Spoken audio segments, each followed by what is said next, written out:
spreading hope, acceptance, and memes through music to better the world. Joining us on Artistry today is Cincinnati's pop-punk artist, Into the Skies.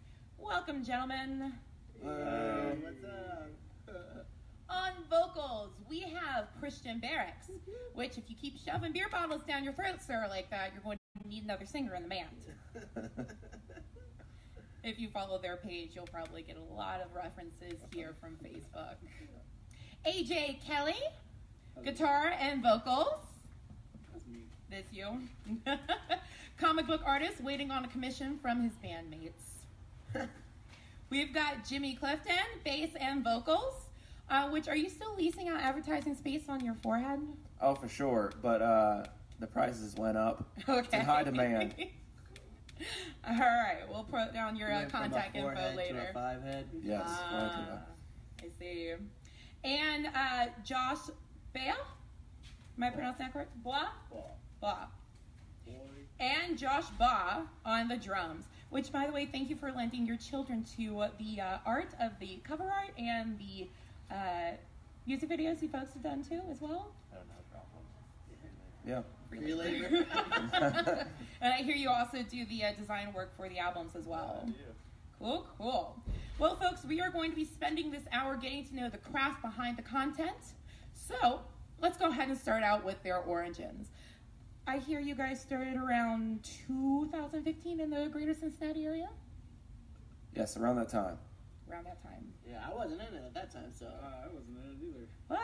I think Josh was the only one who was in it. Are you the last remaining individual in this band?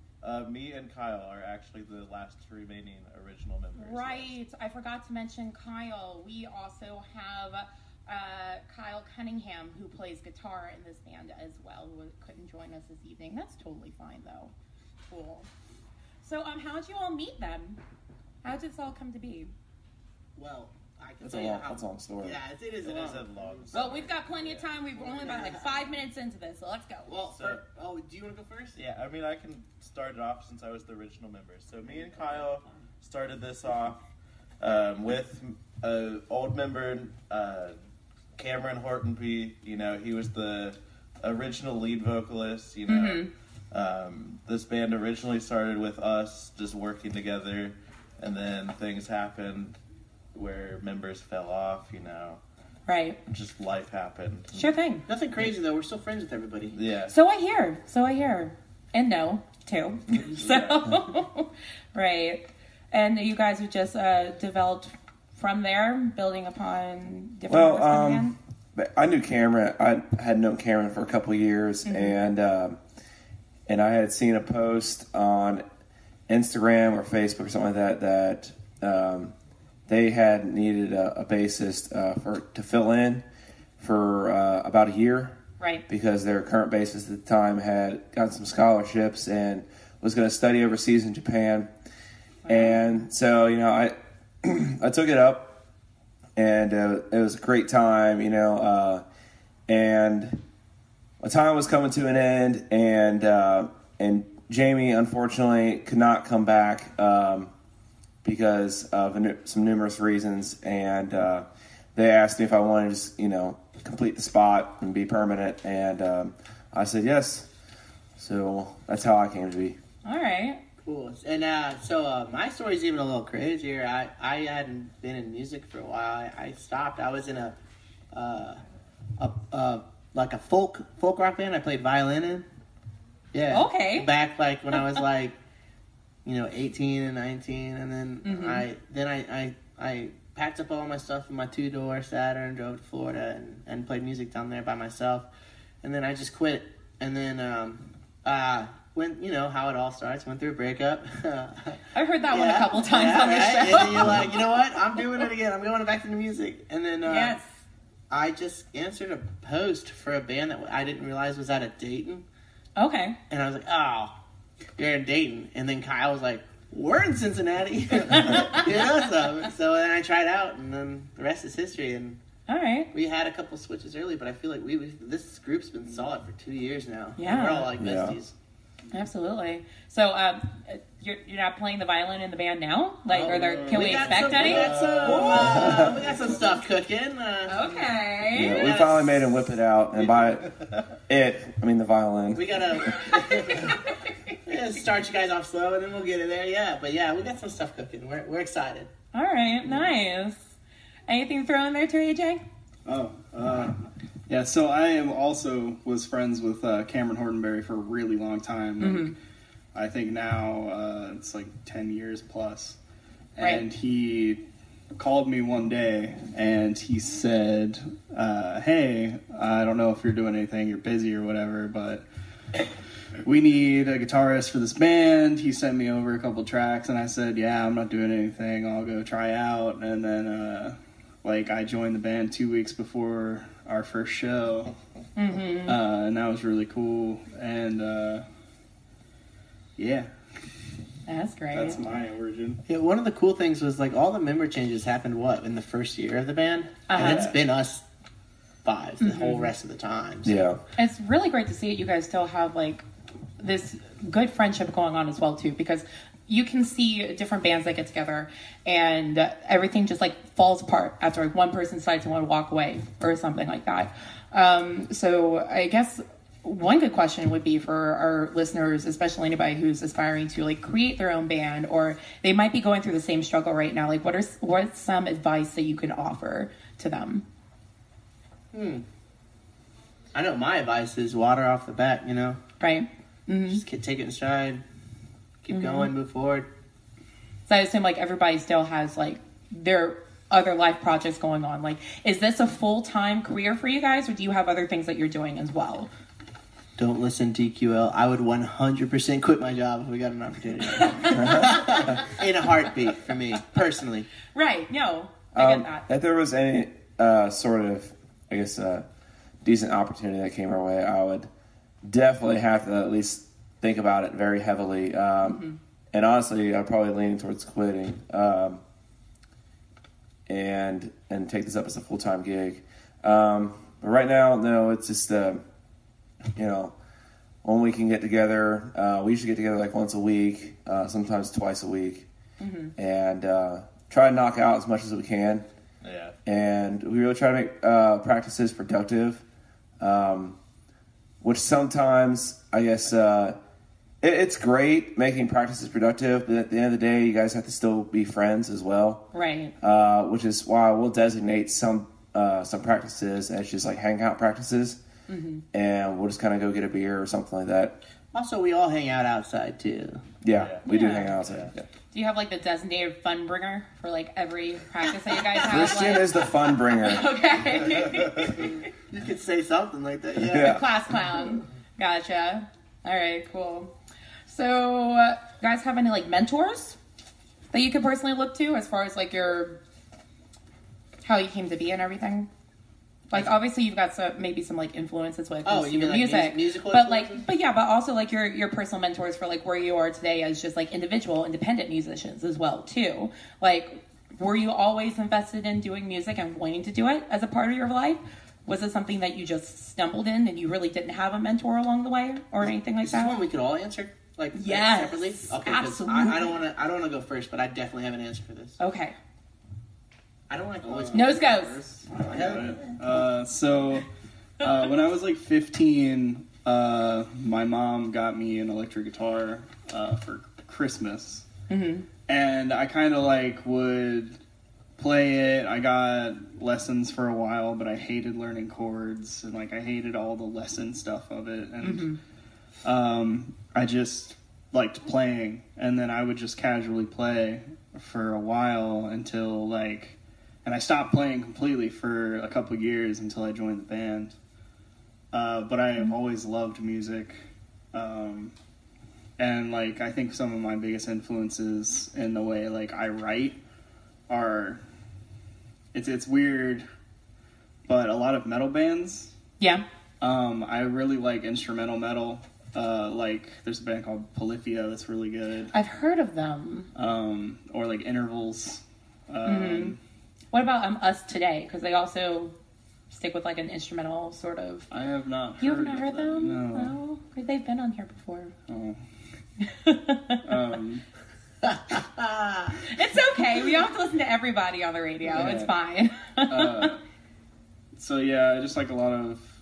I like Widleys, like guitar. Like I call them Widleys. Like just really good noodling. Noodling on the guitar? Yeah. Whitley's.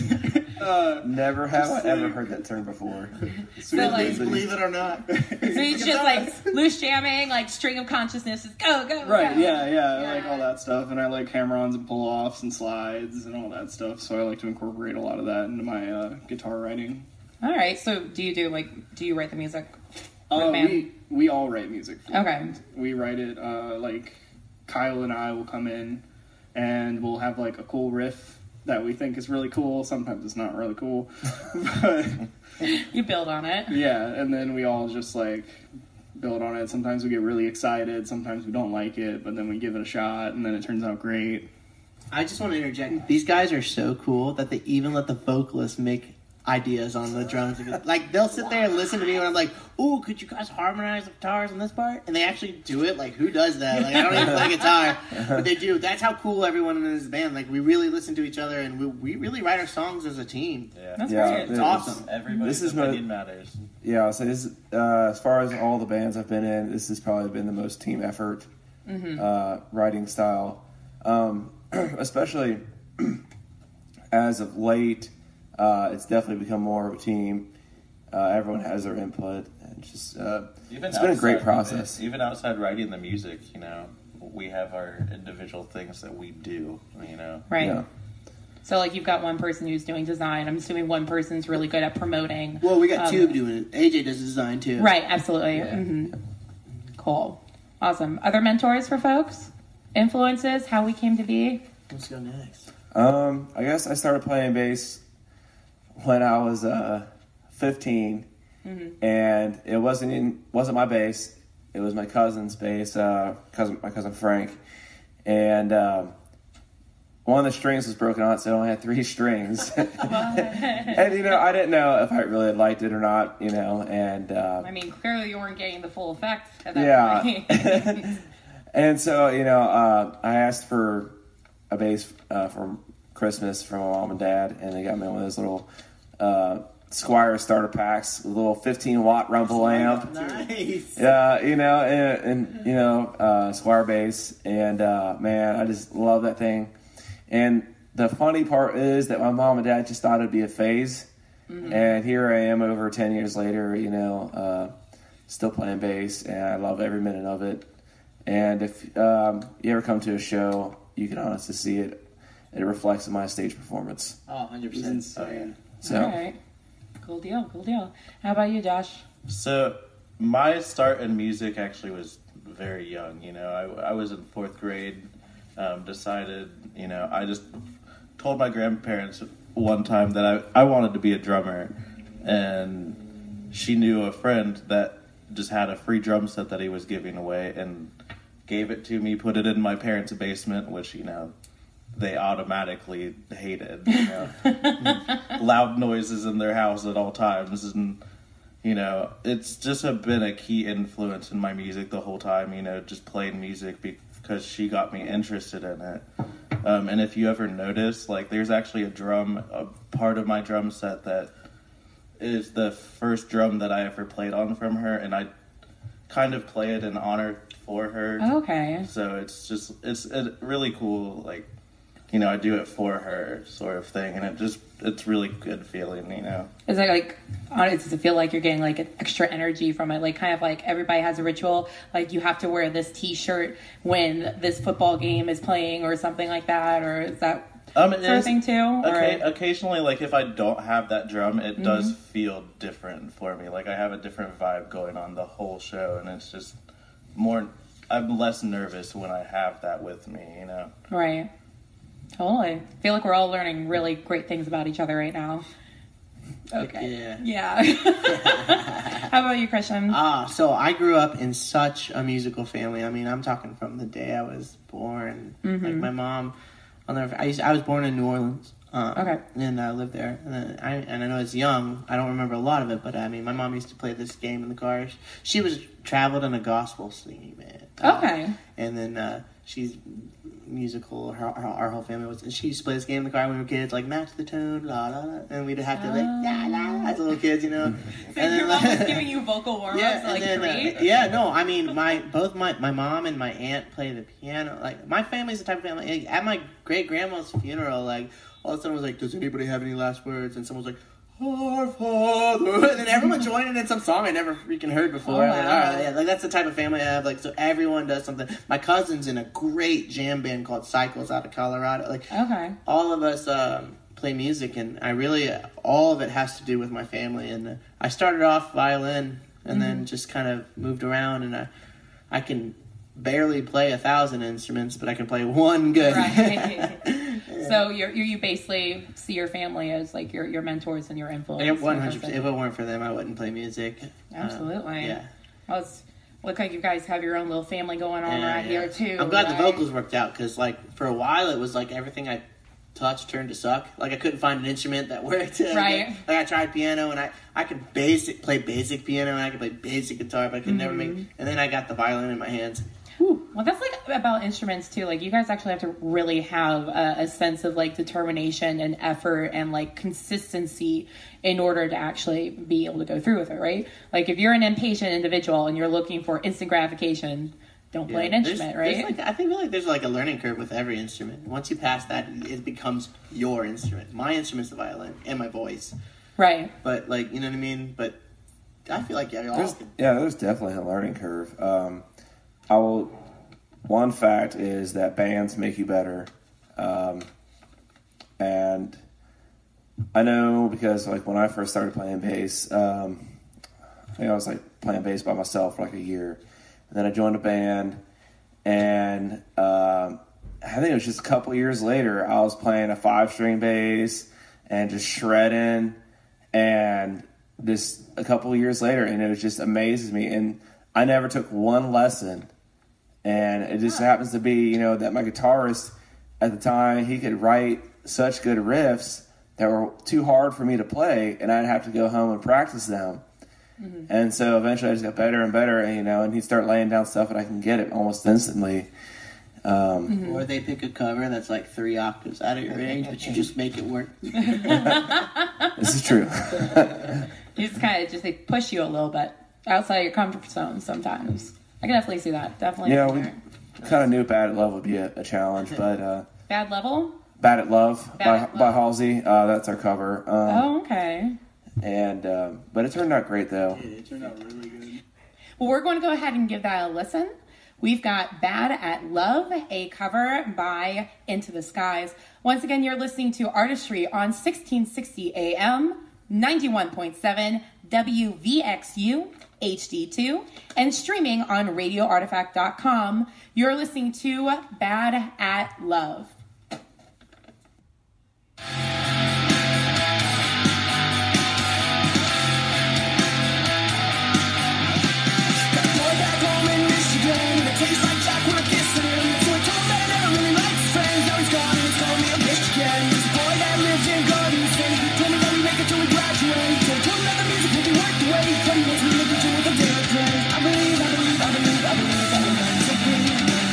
Tennessee, Tennessee, Tennessee, Tennessee,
was a cover of Bad at Love by Halsey, performed by Into the Skies.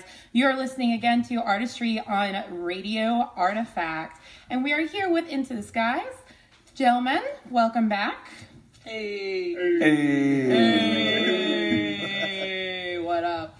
All right. So, we're getting to know your personalities a little bit more in the studio. But let's try and figure out what we got going on stage. All right? Do we have a lot of bouncing? Do we have a lot of just standing there and strumming? I kind of sit in Is the somebody's back. wig going to fall off? What? I kind of sit in the back. You so- sit in the back because that's what drummers typically do. What is that about the layout and drummers sitting in the back? I don't get that. I've always said we should be in the front, but you know. Yo, Jojo Benton's band, they used to put their drummer sideways in the On the front. side, yes. On the Yeah. side? Yeah, Miss May, yeah. No, that's her husband's band. It was Good Morning Miss May- Gladys. Good Miss Morning May Gladys does was it the too. band. Yeah. Maybe we should do some Phil Collins and like There you get go. you right up in the air I agree. on a platform. Portray you. Yeah. That'll work out. Cool deal. But yeah, no, what are we to expect when we see a performance? Obviously, we just listened to you folks here, and that was a cover, but what can we expect from like your personal work as well, too, and your performances on stage? Heck yeah. Yeah. I try to go as wild as possible. Yeah? You know, there's some limitations when I'm singing, like, obviously, honestly, no, there isn't, because usually I'm more of the belief system, like, the perfect vocals are for the CD. Okay. On stage, I'm giving you a performance. I'm laying it all on line, so I'll jump around, I'll move around. I mean, I made a sweat angel on a house show. Wait, what? Yeah. A sweat angel? Yeah, What I got was on the this? floor. I don't know, like, it was a super hot, we just played it, like, last week? It was at Q's Dungeon, Huge Dungeon, yeah. we played a show, and I just got on the floor and was like rolling around on the floor. I jumped off their stairs. Oh, dear. I don't know. I think it's more fun that way. I mean, yeah, sometimes you sacrifice some of your notes when you're like jumping, but But clearly you left a lasting mark Oh, on the people there and on their floor. Exactly. So. But I also definitely care about hitting the notes. But like I think that like the energy's there, and that's why I love Jimmy, because when I'm tired and I need a breather, this dude's going crazy on the bass. Okay. All right, I've cool. seen him kick a wall. A cement No, wall. Jimmy, why? Why we kick walls? Because that wall hurt my feelings. I wanted to just shut another- it It up. was the mob. It's just another brick in the wall. It was, yeah, it was the mock. It was doing a better job advertising than him. So. the only thing that could beat me in square footage space. You know, All right, cool. But yeah, anyone else on their input, on their energy? How obviously there's a difference between who you are in real life sometimes and the personas that you embrace on stage as well too. Do you feel like this is a moment of release for you? I honestly don't even. See the difference? Almost? No. For me, not see the difference, but like the crowd, I'm there to entertain them. But when I'm singing, I don't really look at them. Actually, I think most of the time I'm kind of lost in the song, and then I actually have to bring myself back and be like, oh yeah, there's a crowd here, and then I try to go. Like I think that we played one of the last shows at the Underground, and they finally put that extender out. They have. yeah, the little aisle catwalk thing. I think I spent the whole show on that thing, just doing my thing on the island. Yeah, but it works. I don't know. A lot of people love it. So Cool. Yeah. For me, it's a huge release. I'm not actually like a generally talkative person unless you really get to know me. I guess I kind of leave a lot of my feelings and just everything out on the stage, and I just get all of my energy out. And if there is especially a decent amount of room on the stage, you're getting 110% of me. Yeah. I'm screaming my heart out. I am jumping around, dancing, and just giving it everything I got because, I never know if this is my last show, and I want it to be that way, knowing it was great. We had to get to the point where Jimmy was like, I get the back half of the stage, you get the front half. Because we kept running into each other. Because like, I'm the same way. Like, I'll go wild, and so will Jimmy, and Jimmy's my fault. Like, when I need a breather for, like, a chorus coming or something. Right, like, absolutely. Like, I need a sec. I can't, or, like, Somebody needs to keep the energy going. I know behind me, Jimmy's just going wild, you know? Absolutely. Not that everybody else doesn't, but, like, it's nice to have, like, someone... I feel like we have a really good balance in our band. We've got, like, this spectrum of, like, technicality and slower movements to, like, me and Jimmy going crazy. Right. So who are our technicality folks? Go, we got AJ over here. Yes. It's going to be, like, the guitarist. So, like, me and Kyle are usually pretty technical when we're playing, so we can't move around a lot. But I'm working on moving around more. I just feel like... So, I'm leashed. So, like, I have a wired connection to my amp, so I don't have a lot of movement. But we're going to fix that soon. So, I'm going to be moving around a lot more. Nice. And then Kyle's going to be doing Widleys. Good old Widleys. All right. Widleys, believe it or not. And for you, Josh? I mean, I try to go as energetic as possible. You know, one of my influences of playing drums, you know, I think is a lot of drummers is Luke Holland. You know, the guy makes flipping sticks and stuff look... Not familiar with them, actually. I know, I'm bad at this, sorry. He does a lot of stick tricks and stuff, and he makes it look super easy, and it's just one of those things that adds flair to what we can do as a drummer, you know? Mm-hmm. And because there's only so much energy that a drummer can actually show the crowd. I mean, we can flail our arms, but that's only so much. So adding stick tricks and stuff like that adds flair to it, and he's just by far one of the best at it, and makes it look super simple. I try to add as much as that as I can, but obviously I'm not to his level yet, so I'm not as comfortable. But I do what I can. So, do you think you folks would be able to get the same message across through your music if you were just, standing there playing? Absolutely not. Okay. I got a great example of that. Okay, good. Can this lead into like one of your favorite experiences on stage or something? For Okay, sure. cool. I mean, this isn't one of my favorite experiences on stage. I'm gonna expect one It's a from you. perfect example of that. I won't, without naming any bands or venues, so there's no clues. There was one show we played where, I think we played I think it was like 4th out of 7 bands. Okay. And the first 3 bands were really, really good. Uh-huh.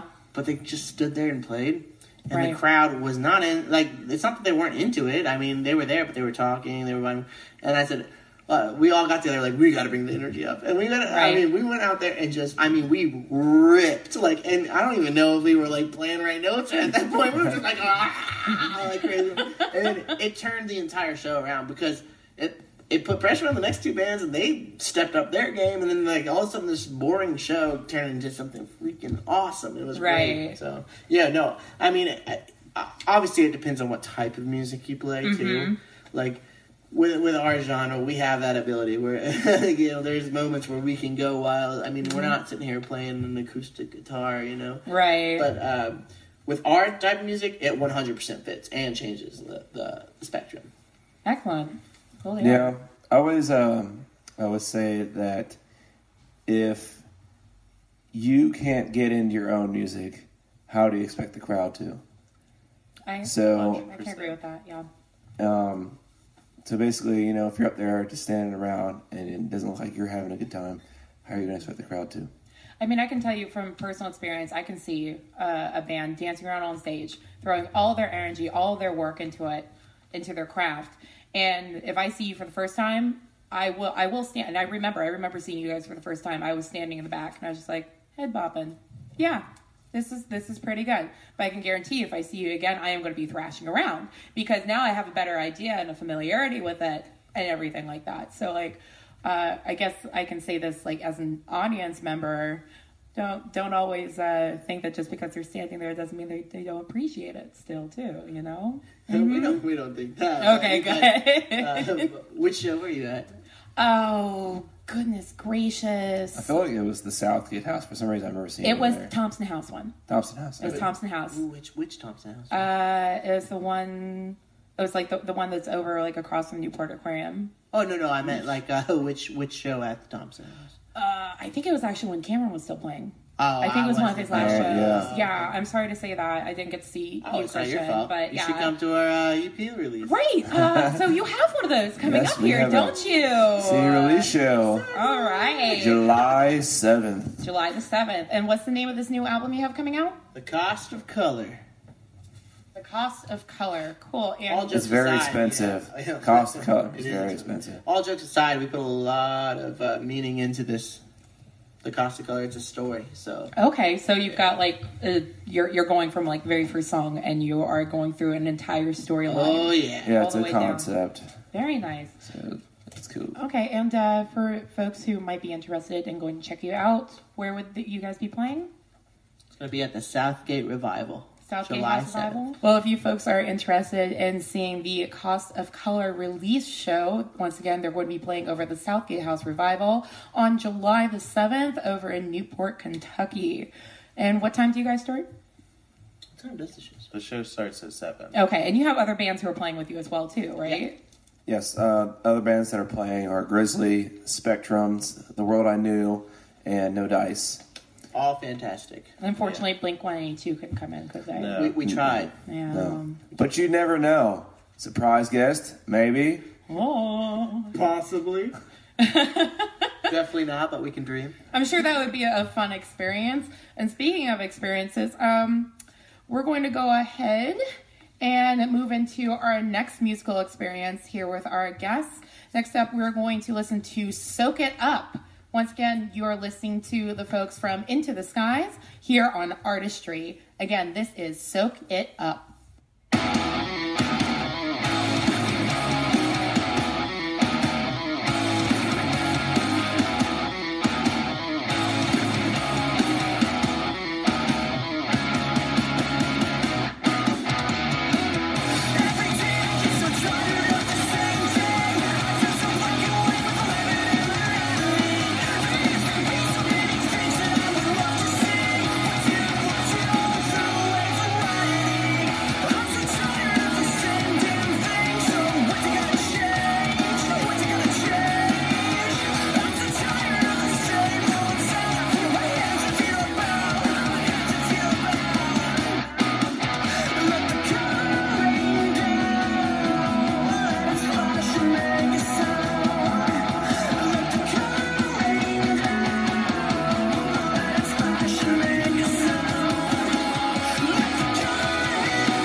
That was Soak It Up by Into the Skies. You're listening to Artistry on RadioArtifact.com, 1660 AM and 91.7 WVXU HD2.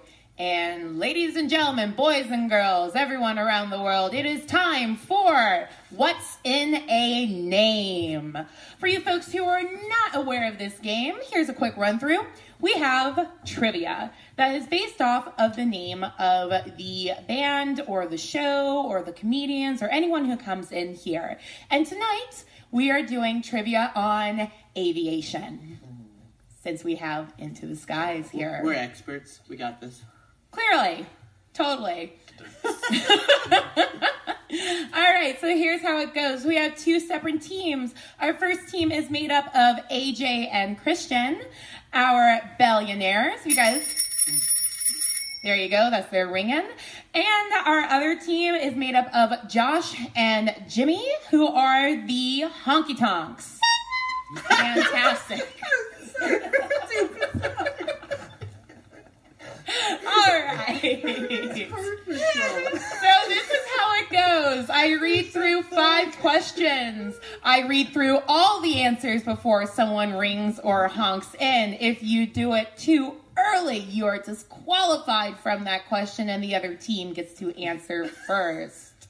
Now, here's how our game goes and why we're going to do it. The winners, our winning team, will go ahead and post up a personalized greeting or something like that for one of their followers on either Facebook, Twitter, Instagram, any of the social followings. Like, that's their obligation if they win. For our other team, our losing team, they will have a photo taken of them where they are holding up an insult akin to the whole idea of the dog wearing a sign around its neck with "Ate the cat's poop." And that... Got a lot of those already. And that will be posted up on our fame wall of shame. Either way, you're going to get some great stuff from these folks this evening. All right, so gentlemen, are you ready for your questions? Yes. Ish. Are your ring-ins ready? Give them a test shot. Excellent. All right. Here is your first of 5 questions. During takeoff, the Boeing 767 sucks in enough air to fill the Goodyear blimp in how many seconds? Oh my gosh! So, did you hear the rules, honey? I thought that was the end of the question. I have multiple choice questions. I told you I have to read through all the answers first. My bad. Yes! We win! Yes, we will. So, the honky tonks will now get to answer first, but let me read through their options. I'll read the question again. During takeoff, the Boeing 767 sucks in enough air to fill the Goodyear blimp in how many seconds? Is it A, 5 seconds, B, 7 seconds, C, 11 seconds, or D, 15 seconds? What you think, honky tonks? You can discuss. It's okay. 5? Yeah. Yeah. How many? 5 seconds. Is that your final answer? Yes. I'm sorry, that's incorrect. Do we get a chance to steal? Yes, you have a chance to steal now. You have either 7 seconds, 11 seconds, or 15 seconds. During takeoff, the Boeing 767 sucks in enough air to fill the Goodyear blimp in how many seconds?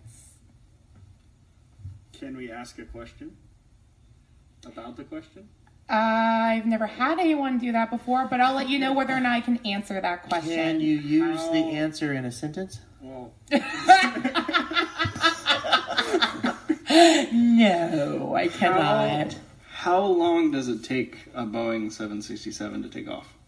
Not sure. I've never been on one before. Mm-hmm. We will discuss. You guys can discuss loud. You know, it's okay. Bello. Yes. We're going to go with 15. Is that your final answer? Yes. I am sorry, you both are incorrect. It takes 7 seconds to fill the Goodyear blimp. All right. Well, let's hope we don't have to worry about a tiebreaker tonight. Here's our next question. What is the busiest U.S. airport based on passenger enplanements? Is it A, ATL, Atlanta, B, LAX, Los Angeles, C, CVG, Greater Cincinnati, or D, JFK? Yes. Atlanta. Is that your final answer? AJ says yes. That's on you. That is correct. Yeah, Yes, Atlanta. Excellent. You have got to be a believer in us. Oh my God. We're gonna win. Okay. Here we go for our next question, folks. In 1987, American Airlines saved how much money by removing one olive from each salad served in first class? Was it A, $20,000, B, $30,000, C, $40,000, or D, $50,000? Yes. Honky tonk. C, $40,000. Is that your final answer? Yes. That is correct. How do you know that? Economics class. What up? Yes, cheap guess. I No, remember. seriously, I knew that. I was like, I know this question. How did you School. QUC. The only time you're going to use anything good in school. I know. I don't ever remember that being on a test ever in my schooling.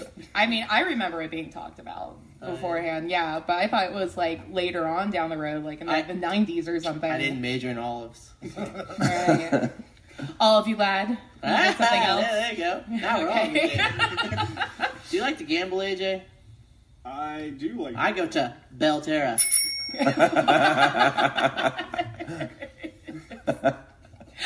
Okay. I don't think we should have given him the bell.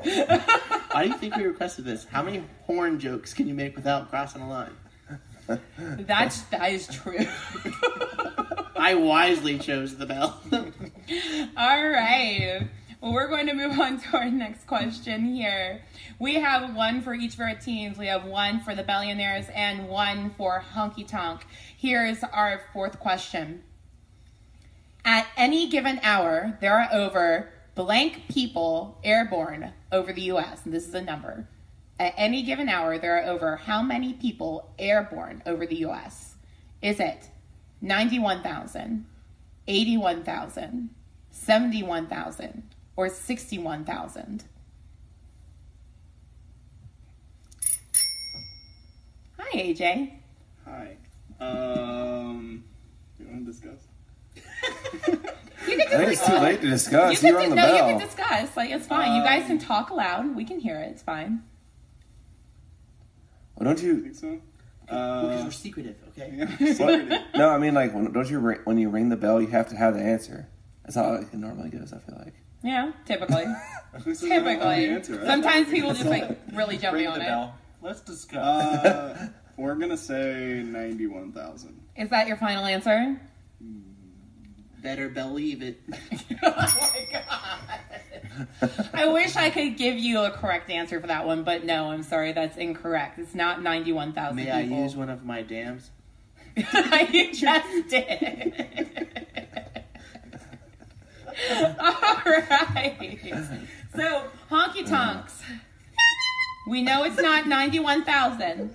So, at any given hour, there are over how many people airborne over the U.S.? Is it 81,000, 71,000, or 61,000? I'll say 71 or 61. Yeah, Which one do you think? I think 60. 691. Okay. I'm gonna say 61,000. That's our final answer. I'm going to say you're correct. Oh, come Yes. What up, Josh? Woo! All right, 61,000. And this is our final on. Unbelievable. question. So here you go. If the Billionaires can answer this correctly, then we'll be tied and I'll have to find another question. Okay? We have a guest in here as well, too, with the Into the Skies crew, one of the wives. we have Miss Rachel over here. Rachel, would you like to read the question for us today? Absolutely. All right, come on over. Right here. Got it? Yes. Okay, go on right now. Okay. What is this, nepotism? Cheats. Here you go. Okay. The Wright brothers' reputation. Try again, right here. Okay. The Wright brothers' reputation gave birth to Ohio's name as the birthplace of aviation. However, the first flight took place at Kitty Hawk. In which state is Kitty Hawk located? South Carolina, North Carolina. Oh my goodness gracious. I'm unsure what to do with both teams ringing. That is true, that is true. So we're going to read it over again, and I'm going to see everyone sitting on their hands. Sit on your hands, gentlemen. Man, he was gonna honk it. Yeah, but we would have got the first answer. Everyone's sitting on their hands. And the first team to stand up. Oh, okay. The first team to stand up. So just to be clear, you gotta read all the answers. I'm going to read all the Can you answers. do like And if you're wearing headphones, go ahead and take them off because I don't want you jerking yourself, okay? Here we go. I wouldn't want to jerk myself. Yeah, okay, there we go. Here we go. Everyone sitting on their hands? All right, so we had both teams ring in at the same time. This is our last question. So whoever jumps up first, and this is both team members, not just one, okay? And Rachel, I'm going to need your help to help me look at this, okay? Okay. Here we go. First ones to stand up get the answer. Here we go. The Wright brothers' reputation gave birth to Ohio's name as the birthplace of aviation. However, their first flight took place at Kitty Hawk. In which state is Kitty Hawk located? Is it A, South Carolina, B, North Carolina, C, Tennessee, or D, West Virginia? Jeez. What are you doing? And with that being said, I think we know that it was the billionaires that stood up first. Why did you sit back down? She said to jump up. I didn't see it. I didn't realize we had to stay up. All right, so billionaires, what is your answer? West Virginia. Is that your final answer? Is that a final answer? That's our final answer. What do we have to lose? Guys, no. It was not West Virginia. It was not West Virginia. Honky Tonk, give us the answer. Yeah. It's North Carolina. We have a winner. North Carolina. Nepotism. Get up, son! I don't know. Kitty Hawk, North Carolina. The Honky Tonks are champions. I promise our music is better than our geography. And your history, it seems like, at this point.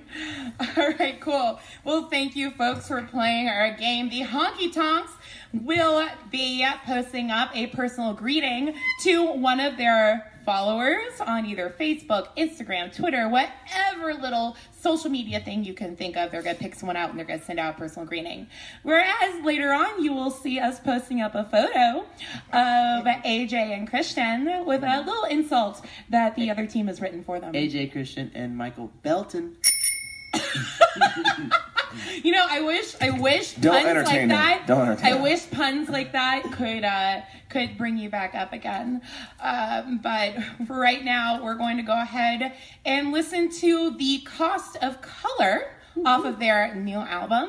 So once again, we are here with Into the Skies here on Artistry, and you're listening to The Cost of Color. West Virginia in my heart.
we're back on Artistry. That was The Cost of Color by Into the Skies.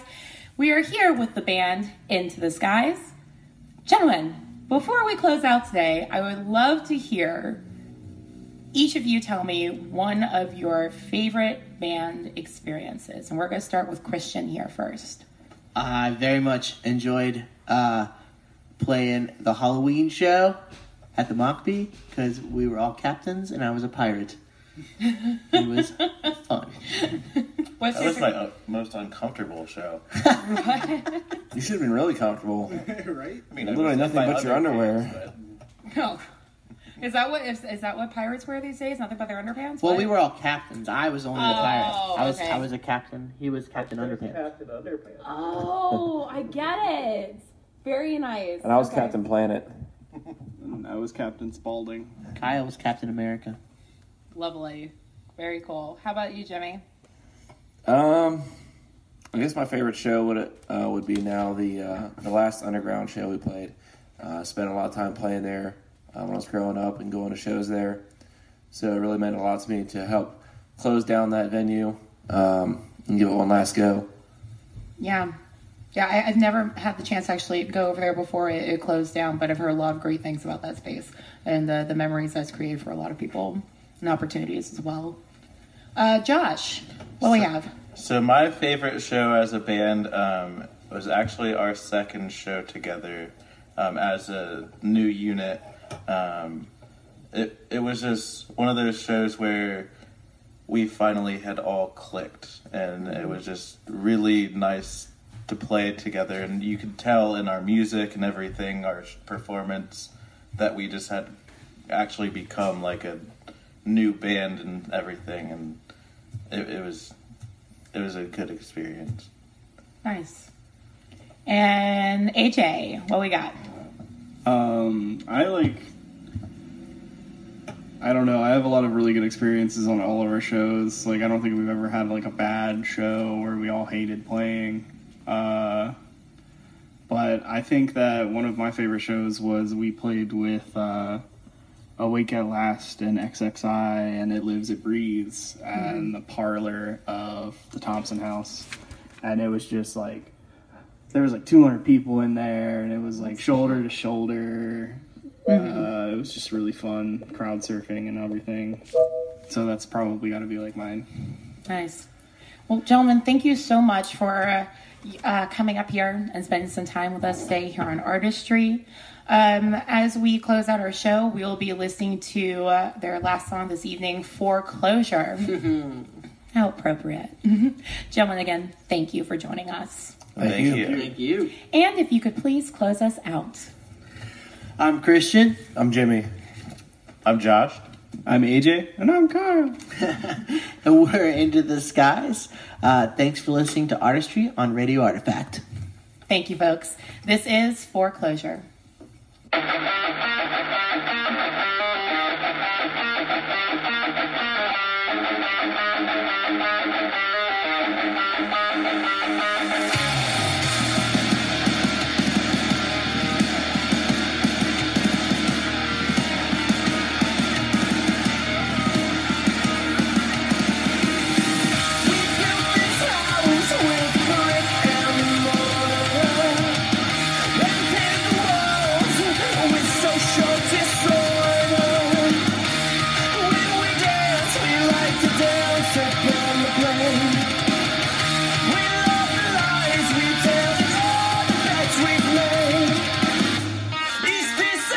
Or